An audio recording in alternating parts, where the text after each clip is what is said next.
let's go ahead and unbox this thing.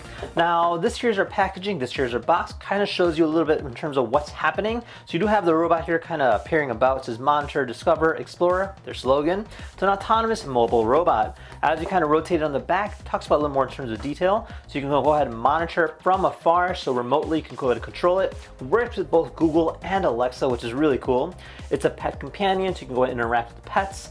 It's a robotics, educational, and development platform, so you can program it based on your own liking for both beginners as well as experts. Now you can even autonomously patrol 24/7 based off of different triggers. And of course, it does come with an app where you can see, control, and do more with Moorebot Scout, which we'll be doing in a little bit. Let's open it up and see what's inside.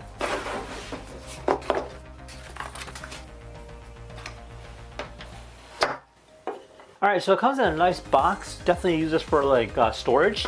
So one, you do get a quick start guide, kind of explaining how to go set this up and how to quickly just kind of jump right into it. There is a QR code to go ahead and scan, allowing you to go ahead and connect to your robot.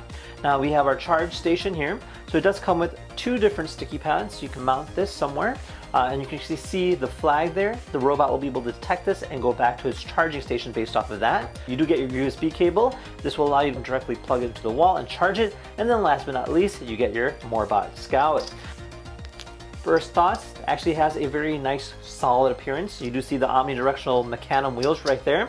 The line glide about. You do have a nice interface screen. It looks like you do have your expansion port on the top. You have some LEDs on the top as well, probably indicating battery life. You have your power button here on the side, reset button 2 on the back. You do have your charging pins on the bottom for the base station. It looks like you have some screws. And then of course you do have your camera, which is on the top over here. So you do have your mode button here for your Wi-Fi direct mode and your Wi-Fi router mode, allowing you to go toggle between the two in case if you happen to take this robot somewhere else and you want to use it outside of your home-based system. And that is that in a nutshell. So very simple, and this here's everything that you get with it.